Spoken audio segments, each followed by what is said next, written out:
From the financial centers of the world, this is Bloomberg Markets with Alix Steel and Guy Johnson.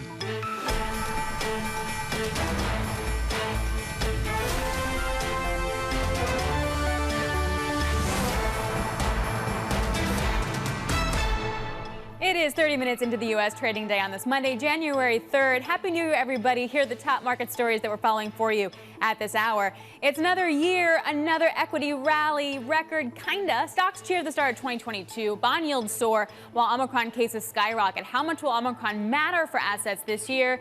And another year, another COVID record. 10 million people diagnosed with COVID late last week while deaths drop. The hunt is on to find the peak. And another year, another Tesla record. Tesla reporting an historic quarter for deliveries, over 300,000 cars, smashing previous numbers. We're going to talk to Colin Rush, Oppenheimer senior analyst. From New York, I'm Alix Steel with my co-host in London, Danny Berger. Guy Johnson is still off today. It's a holiday over in the UK. Welcome, everyone, to Bloomberg Markets. Danny, it's a new year. It feels very similar, same kind of themes as the end of last year. We did have some interesting price action, though, right out of the gate. A dip, then buy the dip kind of scenario. But that's the lay of the land here on this Monday. Yeah, and sometimes it's hard to read into that, especially on the first trading day of the new year where volumes are still light. Here where I am in the UK, markets are still closed. Yes, Alex, it is definitely the same story, but will that affect stocks at some point? We're getting some of the first real-time data, be it PMIs here in Europe, of how Omicron is affecting the economy. I should say just moments ago, U.S. construction spending coming out. This is for November, and it is disappointing. Keep in mind, Alex, this is also before Omicron really is likely to hit, coming in at 0.4%. The estimate had been 0.6%. Those are month-over-month figures. So perhaps that's more of a supply issue, but Alex, could that get worse as Omicron starts to bite? Yeah, and I feel like that's really what's going to wind up leading the equity market and other assets. So I want to dig deeper into that. It is our question of the day. How much will Omicron matter for assets in the new year? Here to help us answer that, Michael McKee, Bloomberg International Economics and Policy Correspondent, and Eddie Vanderwalt, who covers commodities and many other things for Bloomberg Markets Live. Guys, it's so good to see you. Mike, just to start with you, what do you think? I mean, how will Omicron affect the sort of more real-time indicators we're going to get this week? I sure wish I knew. I made a list of the things that are going to be worrisome for equity and for bond market investors this year, and COVID tops the list. We just don't know how bad it's going to be and for how long. A short spike wouldn't be too much in terms of interruptions for the overall economy. But then you have the question of whether consumers continue to spend. Do they keep up the kind of rates they have? Or now that we see government spending, government transfer payments drop off, do they kind of pull back their horns a little bit? And then that leads into the ISM questions and the PMI questions of supply chains. How quickly do they start to normalize? Again, a lot of people think in the first half of the year, and then we should see a little bit more smooth sailing as the year goes on. But, Mike, the Fed has been pretty clear on what they're going to be doing in January and February. Does the data we're getting in the next few weeks, even the next month, does it make a difference? It could make a difference if inflation suddenly skyrocketed. It's already very high, and if it suddenly went up a lot faster, you could see the Fed maybe move up some of its tightening and justify the 3 rate hikes that are already priced into markets as 2022 begins. But where do we go from there? The Fed doesn't want to start raising rates until they finish with the taper, and they're going to finish with that, they figure, in March. There's a meeting on January 27th, and then no meeting until March. So unless something really bad happens, you can pretty much expect the Fed to stick to the timetable it has laid out. Yeah. The real question is, what do they do over the rest of the year? Okay, Eddie, your turn. Does Omicron affect asset prices?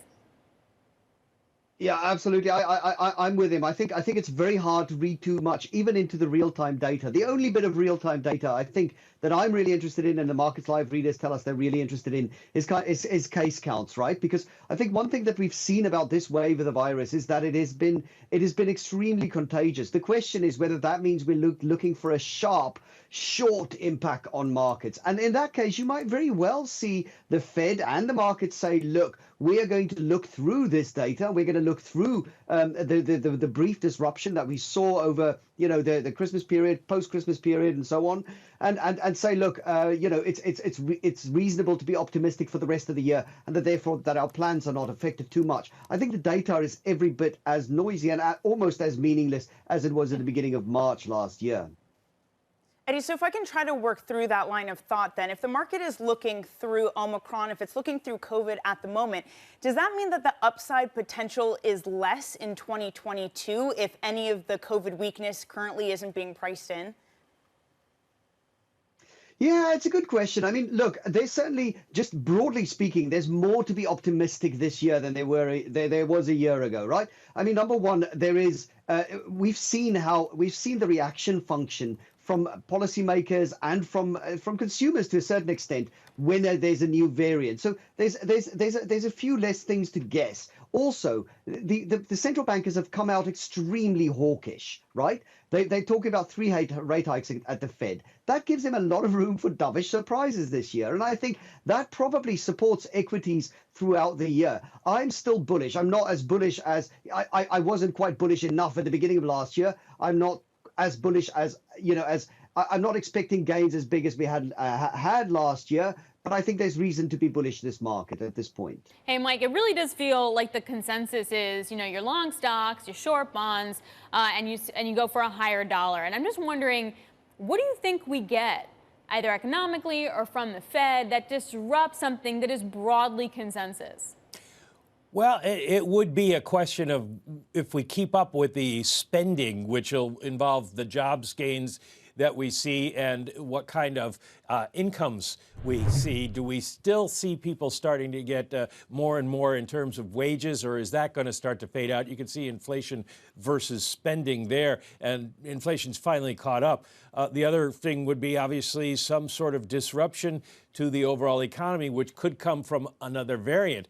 But right now, if everything plays out the way the analysts are hoping, I think the best description of what we're going to see, at least for equity investors, came from Christopher Smart at Barings. You're not going to see record earnings, but you're going to see ample earnings. You're going to see earnings that are strong enough to justify the market still going up. Where they end up the year will depend on all those things we've been talking about that we don't have a clue.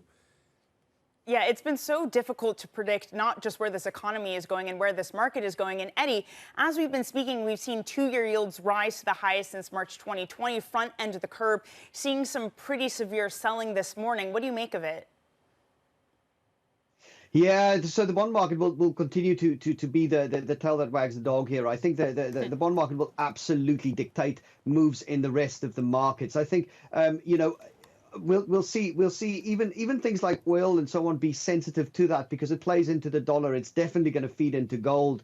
But I think for all of those reasons and for the reasons Mike said as well, I think we're looking at much more of a stock pickers and of an active managers market this time around. I think asset allocation, particularly at this beginning of the year phase, the next month or so, will be absolutely everything. And therefore, we probably are likely to see quite jerky moves as people try and position and try to second guess one another. Oh boy, as if the end of 2021 wasn't volatile enough. Eddie, Mike, thank you so much. That's Bloomberg's Michael McKee and Eddie Vanderwalt on all things market and Omicron. Now, coming up, we're going to get more insight into just how much Omicron means to assets in 2022 with Lori Calvasina, RBC Capital Markets head of U.S. equity strategy. This is Bloomberg.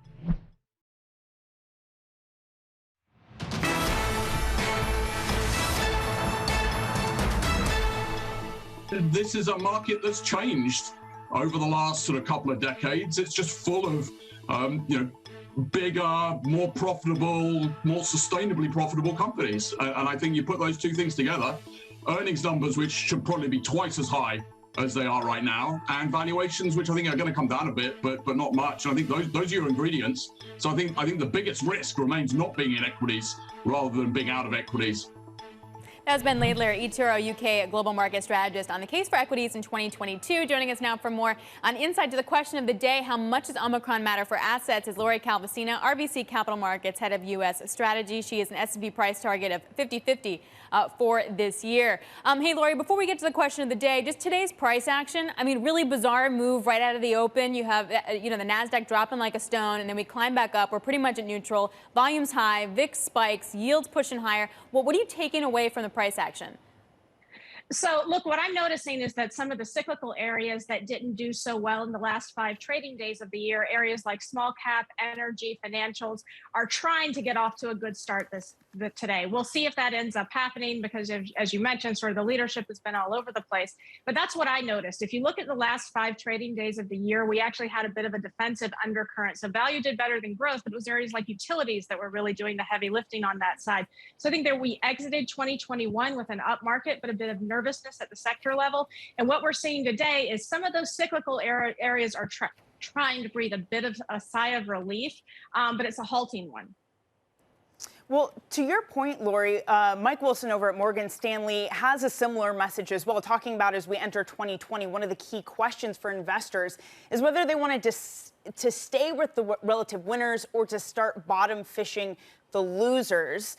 Given what you were just talking about, is it then time to start going after some of those losers of 2021? So I don't know if I would necessarily say the losers of 2021, but I do know that what you want to do when you're in a rising rate environment, when you see the 10-year move up, you tend to see cheap stocks outperform expensive stocks. So, an area like utilities, for example, is very cheap on a relative forward PE basis. So it made sense to me that that was kind of doing well to end the year. Areas like financials and energy, though, also still look undervalued. Now, they obviously have a bit more of a cyclical undercurrent, but those are areas that I would think in this early part of the year, things like the undervalued cyclicals should do better than areas like the overvalued tech and growth stocks, just because markets are still in the process of pricing in higher rates for 2022. Which then ties us back into Omicron. That's our question of the day, Lori. So does Omicron matter for assets in 2022? It's going to matter for the economy and inflation in some way. How does it matter for assets? Look, if we're going into another year of a hot economy in 2022, and that's what all the current economic forecasts are still showing, we'll see if that continues to hold up. But if you're in a hot economy with really strong economic growth on a year-over-year basis, we should have a really good year in stocks. And it should, at least for the first part of the year, lend itself to areas like the cyclicals, like the small caps outperforming. But we do know, of course, that Omicron can come in and weigh on things on the short term. So it may impact the positioning trades in the short term. The ultimate question is whether or not Omicron is going to derail the economy for the year. If it doesn't, the stock market should be able to recover and have another nice year of gains. We do ultimately find that stocks tend to track GDP numbers over time. So, we think if we can sort of persevere, the good news is this is coming at the beginning of the year, which makes it less likely that it will derail the year as a whole. Then I think the market should be able to recover and power through. There did seem to be this element last year, Lori, where the macro didn't matter to an extent that it was the micro of margins for companies being able to weather COVID in that way. Do you see that continuing? Or, as you say, if there is a greater economic impact from Omicron, from other variants, that idea might change? So I think that you have to have both. If you look at the last reporting season, what we really saw from companies was 2 things. Is one, they told us that demand or underlying appetite was still unbelievably strong. They sometimes had problems meeting demand because of supply chains, but they tended to view the demand they didn't meet as delayed or deferred, not completely destroyed. So as long as that demand backdrop does stay strong and companies can continue to manage through and keep those margins respectable, even if not, remarkable, then I think the market can come through because corporate profitability will come through. And I'll tell you, we did actually do a survey of our analysts right before the holiday break, and we asked them what was their outlook on Omicron. Actually, more than half of them said that they thought it was too early to have an opinion on Omicron, but almost 2/3 told us that they thought their companies were well prepared or prepared to manage through this next challenge. So the stock pickers that I work with do think that we're going to continue to see that ability to navigate this challenge in 2022, which is a good sign. How does wage inflation, though, stick into that? Some might say you want to avoid stocks that have more exposure to, say, wage inflation. What do you think? I think ultimately it comes down to pricing power and the ability to manage through that challenge as well. It's interesting as we've gone through and read earnings call transcripts for the past year. This labor issue continues to come up, and we find that companies are managing around that the same way that they're managing around supply chain pressures with creativity in terms of hiring and finding other ways to suck costs out of the system that aren't directly related to labor. So I think that's just another thing that you put on the list that companies are going to have to manage around, and they've been pretty successful at it so far. Lori, one of the things that stood out to me in your note that you published just this morning, you talked about positioning in U.S. equities being high, but retail investor sentiment has been intriguing. What are you seeing there? Sure. So we talked about this a bit before the holiday break. There's a disconnect between what's in people's portfolios and what's in people's heads. If you look at the weekly AAII survey, we've really seen this a couple times since October, where the net level of bullishness has been extremely low. So the bears have been outweighing the bulls. So sentiment has felt pretty lousy. And if you look at our own investor survey, which really captures more of the institutions, we've seen optimism on the stock market hovering around 50%, well below the peaks that we saw a year ago. So people haven't felt great. But if you actually look at the Federal Reserve flow of funds data for household balance sheets, or if you look at the CFTC data on asset manager positioning in U.S. equity futures, they're both unbelievably high. We also see that if we look at tactical asset allocation funds, that allocations to U.S. stocks are very, very high. So there's a bit of a disconnect. Now, what's important to know on the positioning side is that when inflation is running high and really ramping, that we do tend to see equities treated as an inflation hedge. And so we do tend to see equity positioning track inflation trends over time. So that's one of the reasons for that disconnect is just the inflationary backdrop itself. So Lori, also with the disconnect, one last question on it. Where can you play the disconnect? Like, where are we seeing sort of sentiment bad as well as positioning bad? So, I think one area, that continues to sort of intrigue me from a positioning perspective is financials. Now, the long onlys, if you look at S&P 500 benchmark funds, have been all in on financials for a while. But if you look at the hedge funds, they've been chronically and deeply underweight financials, including the banks. And if we do get 10-year yields continuing to move higher, they've inched up a little bit recently. Our rate strategy team thinks the 10-year hits 2.2% by the end of this year. Hedge funds are going to be off sides on this trade, and they're still very cheap. So I think that's a really interesting area to watch, especially if the 10-year continues to move up. Lori, what a great day to catch up with you on this, the first trading day of the year. Thanks so much. That's Lori Calvasina, RBC Capital Markets Head of U.S. Equity Strategy. Now, coming up, Tesla heads to its best start to a year ever after smashing its previous record for deliveries. We'll speak to an analyst who's bullish on the stock, Colin Rush of Oppenheimer, senior analyst. That's all next. This is Bloomberg.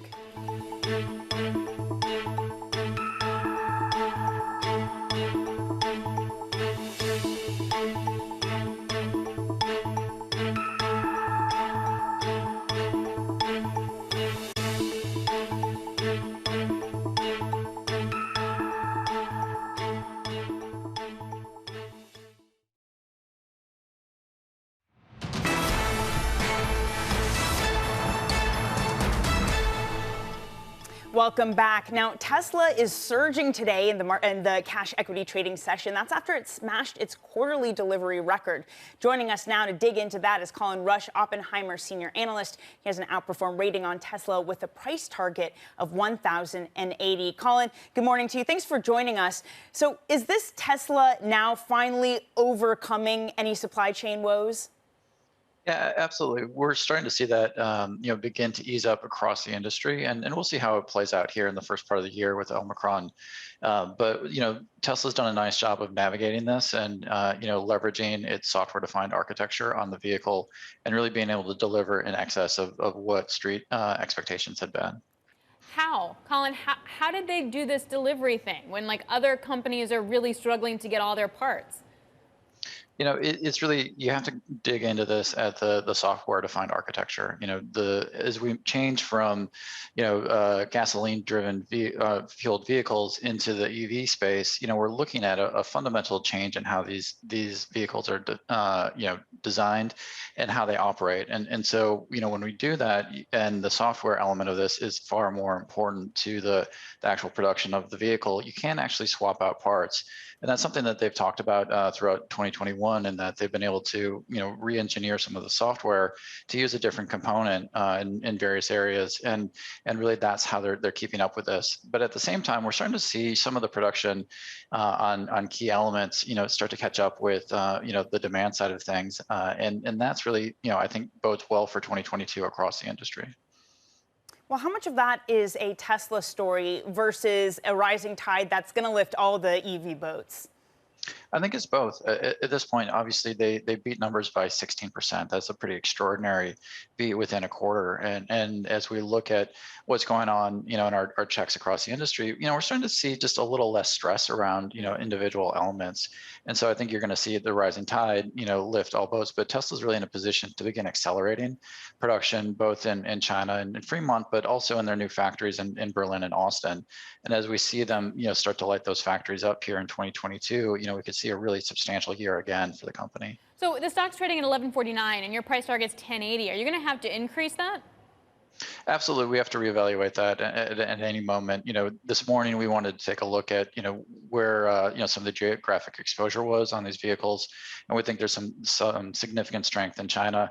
But at this point, with where valuation is north of $1 trillion, a lot of this is really dependent on the self-driving, business model. And so there's a lot of information that we think is going to come out here in the first part of the year for the company, and that's something that we're looking at very closely. And as we look at the potential opportunity, and the value of the driver time in that self-driving, it amounts to almost $1 a mile. And so there's a multi-trillion-dollar opportunity just in North America. And as we look at them, rolling out new feature sets for the vehicles, that's really where the juice is in the stock in our view here. And so we want to be, really judicious in terms of what we're saying with both the price target and the rollout of that technology.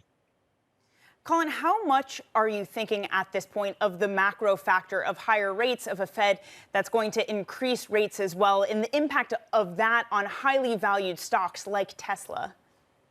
It's such an important question, and it's really essential for the clean energy space, because we do cover the broad complex of folks working towards net zero, and cost of capital is a critical lever across our coverage.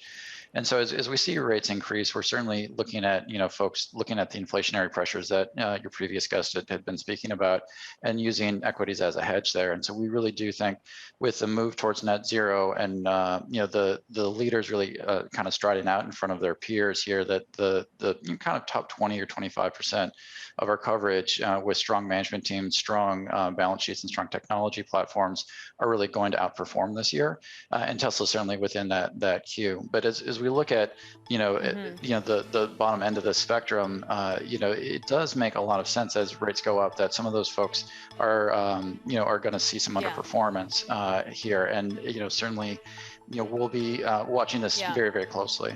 Colin, it's a great conversation. NASDAQ up 0.8 despite the fact that yields are shooting higher as well. Colin Rush of Oppenheimer, thanks very much. All right, coming up, we'll head to D.C. For President Biden's agenda. This is Bloomberg.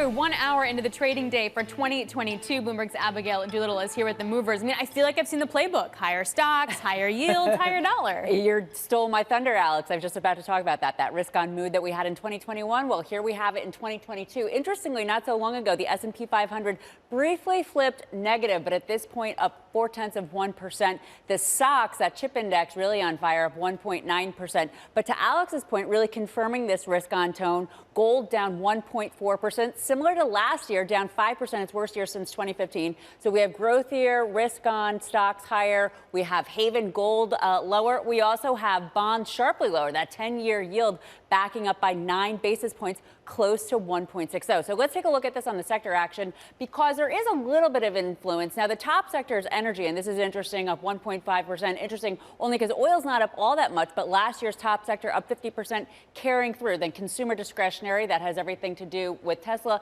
Then the financials really being helped out by those rising yields. The only down sector at this point, healthcare, down about 0.4%.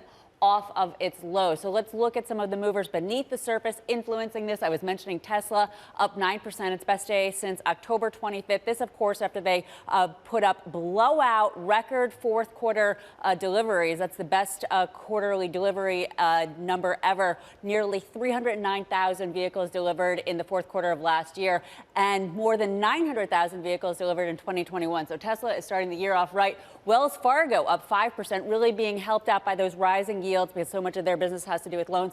On the other hand, you have, interestingly, the vaccine makers lower. This despite the fact that Pfizer just said that you can use the booster on people who are between 12 and 15 years old. Perhaps just a little bit of a breather from big gains last year, at least for Pfizer, because Moderna, of course, has been under some pressure more recently. And then, Danny, I would be remiss if I did not put Apple into this. So this is a 2-day chart. We see Apple spiking higher, up 1.4%, not far from that elusive at this point, but probably to come at some point soon, $3 trillion mark. I believe 182.86 is the number we're watching. If so, Apple will be a $3 trillion market cap company. Pretty extraordinary. Wow, back on that multi-trillion-dollar watch. Abigail, thanks so much. Bloomberg's Abigail Doolittle there, giving us the overview of the first trading day of 2022. Now, another place where the playbook this year seems much the same. Senate Democrats kicking off the new year, searching for a path forward on President Biden's economic agenda. Joining us now from Washington is Anne-Marie Hordern, Bloomberg Washington correspondent. So, Anne-Marie, 2022 officially an election year. So, what's the agenda as the Senate gets back to work?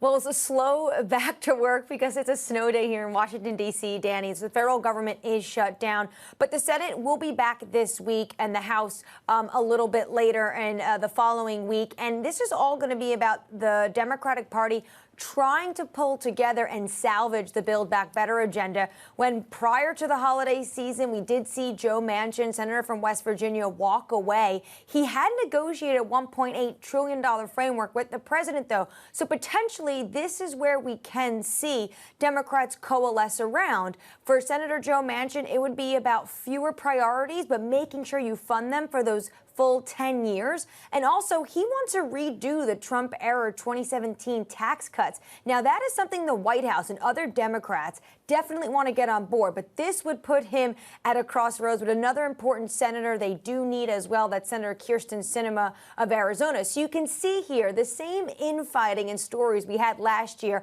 are going to carry through for this year. But Senator Schumer has said he wants a vote on this in January. Now, do not hold your breath, though. Senator Schumer also wanted a vote on this for Christmas, but that came and went and we didn't get a vote. His words were, we're going to vote on it and we will keep voting on it until we get something done. So we'll have to see if 2022 will bring the president's centerpiece economic agenda to a vote. Hey, Anne-Marie, first of all, I thought that COVID killed snow days. So if my kid has to go to school remotely on a snow day, I'm just saying. But President Biden, isn't he supposed to meet with some farmers today? It's really dealing with the food inflation problem, those high meat prices. What do we know there? So in July, there was this executive order, and he wanted to combat some of this, what he's talking about, not enough competition in specific markets. And he did point to the meat and poultry industry. But you have to think the timing of this is very interesting, because when you look at the grocery bills of everyday Americans and consumers, the highest, biggest ticket items are meat. About 16% was the inflation on meat for November. So this is one of those kitchen table policy points that Democrats certainly want to be talking about, especially as it is an election year. So the president is going to be talking to a number of individuals from this sector, as well as the Secretary of Agriculture, and the government wants to put $1 billion for loans and grants to independent processors, because they say that conglomerates are just too big. But I have to say the timing is quite curious, because they also want to be seen as they are out front taking Americans' concerns about higher surging consumer products like meat and poultry, because inflation is still top of the agenda for Americans. Yep. The question is, what can actually be done about it short term? Anne-Marie, thanks a lot. Good to see you again. Anne-Marie Hordern joining us from Bloomberg. So we actually posed this question because we knew that the White House was going to go after these meat and grain producers. And we talked to Cargill's CEO, Dave McLennan. It is a commodity powerhouse, a huge juggernaut when it comes to meat and ag trading and processing. And here's what he told us last month on those price pressures. The cure for high prices is high prices. And either it destroys demand and prices come back down, or it stimulates competition, which increases supply. So it seems trite, but nonetheless, food markets, ag markets have ups and downs, and we happen to be in an up price cycle, which I do believe, as I said, will come back down over time. And that was a direct question about President Biden, and that was the answer. Courtney Rosenberger, Strategis Securities Managing Director for Policy Research. Strategis is a Baird company. She joins us now. Courtney, is this meeting then today with ag producers and meat producers, farmers, I should say, is that just a fool's errand? I mean, high prices cures high prices.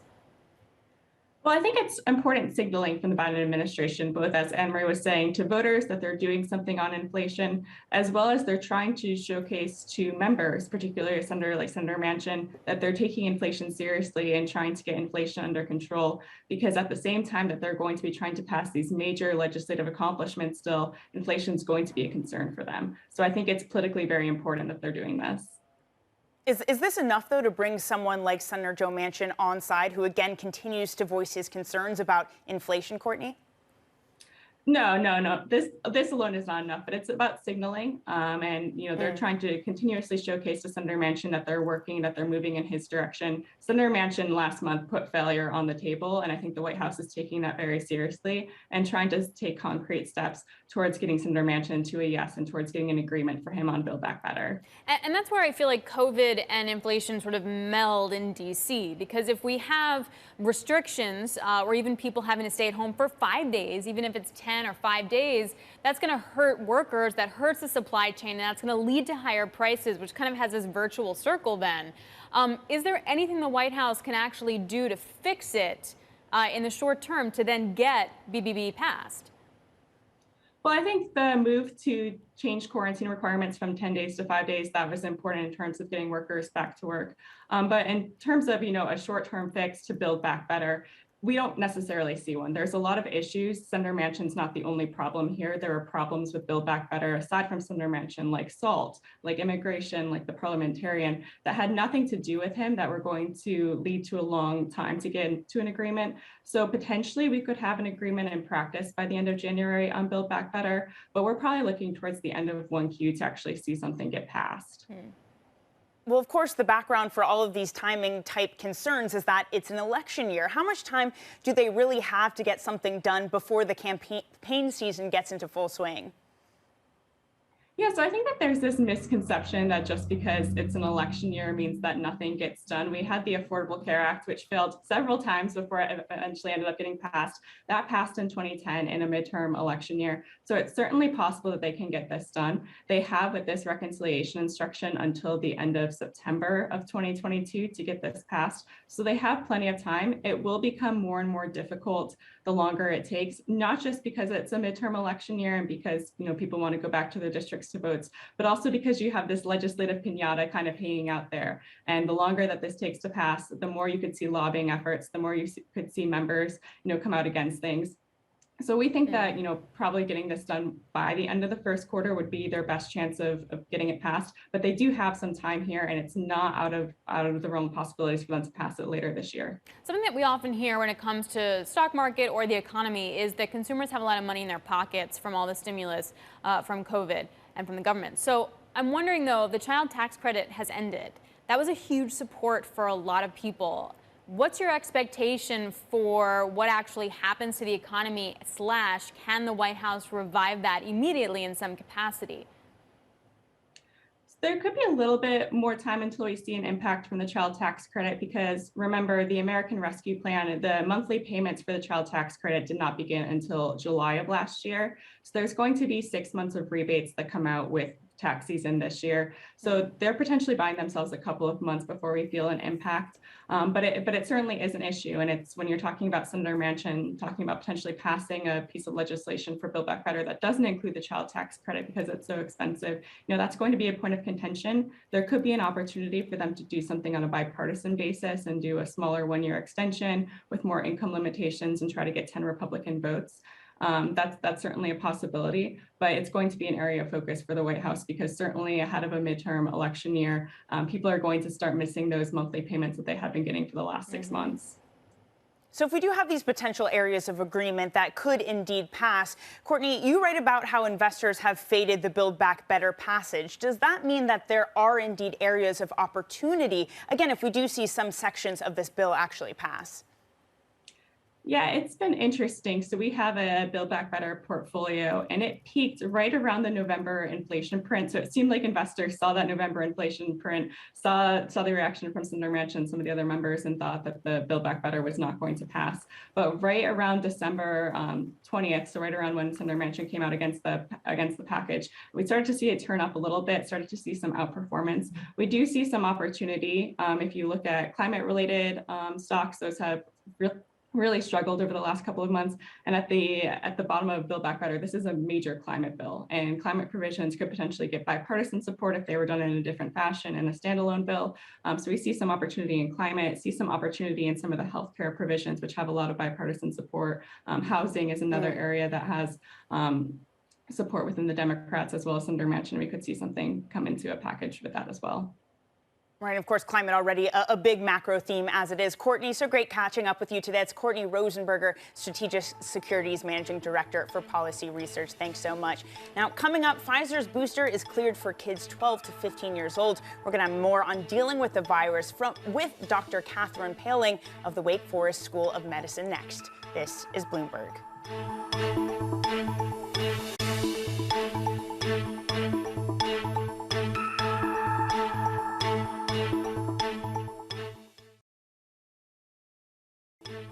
This is Bloomberg Markets. I'm Rishka Gupta, and you're looking at a live shot of the principal room. Coming up, New York City Mayor Eric Adams. That's at 12 p.m. in New York, 5 p.m. in London. This is Bloomberg.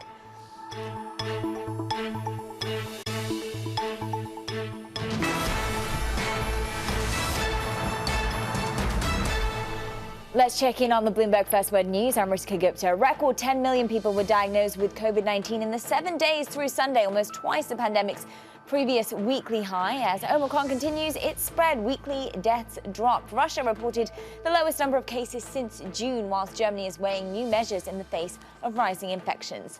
Goldman Sachs is asking its U.S. employees to work from home if they can until January the 18th. The move comes after most of the bank's major peers, including JP Morgan Chase and Citigroup, have adopted a more cautious stance as the Omicron variant has spread. Goldman's had been one of Wall Street's fiercest champions of getting staff back into the offices. And U.S. airlines greeted the new year with more than 6,500 weekend flight cancellations, closing out what's been a bumpy holiday season for travelers. A winter storm pushing eastward and staff shortages caused by the rapid spread of the Omicron variant helped cause the trouble. Many dropped U.S. flights are expected for today. Global News 24 hours a day on air and on Bloomberg Quick Take, powered by more than 2,700 journalists and analysts in more than 120 countries. I'm Rishka Gupta. This is Bloomberg. Alex. All right, thanks so much, Ritika. It sounds terrible, all those cancellations. Let's stay with the virus for a second. Dr. Anthony Fauci says a testing requirement could be paired with the shortened isolation periods for those who test positive for COVID-19. The CDC decided that they would cut that down to 5 days if the person remains asymptomatic, so long as when they do go out in the second 5 days of that 10-day period, back to work or back into society, that they diligently wear a mask. You're right, there has been some concern about why we don't ask people at that 5-day period to get tested. That is something that is now under consideration. The CDC is very well aware that there has been some pushback about that. We also learned earlier today that Pfizer, their booster has been cleared for kids aged 12 to 15. So joining us now for more is Dr. Catherine Paling, Wake Forest School of Medicine, professor of pediatrics. Doctor, it's a real pleasure to talk to you. Today in the U.S., schools reopen for the first time after Christmas holiday. Most schools, I should say. Can they stay open? Do we have the right policies in place? I, too, sent my child back to school today and am hopeful. And it depends on how we approach this. We are in much better position despite the widespread of COVID-19 because we have many more tools. We have COVID vaccines that are available. We have treatments, and we know that masking and social distancing works. And so if we use all the tools available, I think it's possible that schools could stay open. Dr. Paling, great to speak with you this morning. Do you think schools at the moment, you say they're making progress, but are they making enough progress, as you say, to approach this the right way to make sure schools stay open? We hope so. And, with the spread and the contagiousness of of the Omicron variant of COVID-19, it's important that everybody who's eligible get vaccinated for COVID-19. And we heard that there's going to be expansion of boosters. And so that is going to be discussed by the ACIP later on this week. And so if we use our tools available, we can get to the other side of this. One tool, though, doctor, that we've had that I feel like has fallen woefully short is testing. Is there the capacity? First of all, do the current tests that we have, are they sensitive enough to detect Omicron? And can we actually ramp up testing enough, either infrastructure-wise, like can schools actually do it, and do we really have the tests available? We are going to need to work together. And to do that, a positive test is very helpful. It has been shared that sometimes it can miss detecting Omicron, so we're going to need to be cautious. And if you have symptoms of Omicron and you've been exposed, then presume you are positive. It's possible, and we just need to get to the other side of this. If we look at South Africa, it went up quickly and then is going to go down. So can we, for the next month, really work together and help let this virus pass on? So if you have symptoms, presume you are positive, especially if you've been exposed to someone with COVID. But Dr. Paling, a lot of these symptoms we've been hearing about Omicron are a lot like the common cold. Is there a fear that there are many people out there who have COVID that aren't getting tested or unaware just because these symptoms aren't necessarily the traditional ones that we'd associate with COVID? Yes, that is the case. And so this is where we're going to need to ask everybody to be cautious. And if you have symptoms of the cold, then stay away from other people, wear a mask, and don't go to work or school. You mentioned earlier in terms of the testing issue, et cetera. I guess it's a concern that some schools are open, some are not. There are some that have closed. If we're going to peak in the next 3 weeks or so, why not just close schools for a month, get the peak over with, and then reopen? We are all faced with very difficult situations, and schools need to make the best decision. We also know that there's a mental health crisis going on in our children, and children do need to to see others and to be around. And so we need to balance all of these needs and depend on everybody working together. All right, Dr. Paling, thank you so much for joining us today. That's Dr. Catherine Paling, Wake Forest School of Medicine, Professor Pediatrics, on all things getting back to school. This is Bloomberg.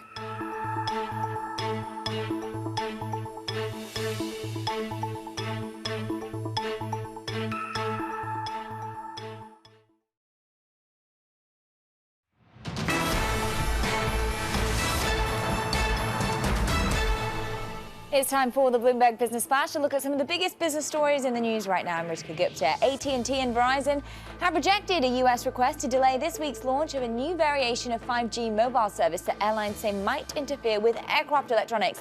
The CEOs of the two companies, though, say they would be willing to pause deployments for 6 months near certain airports. The industry maintains power levels are low enough to avoid interference. Chinese developer shares drop following local media reports that China's Evergrande Group has been ordered to tear down apartment blocks in development in Hainan province.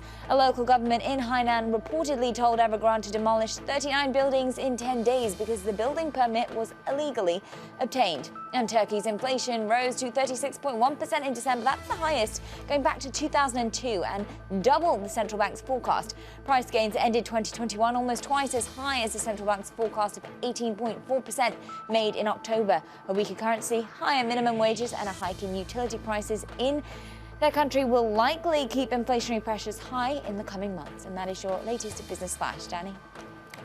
Ritika, thanks so much. Now, we have just about 30 minutes until the European close. Let's get a check on your markets.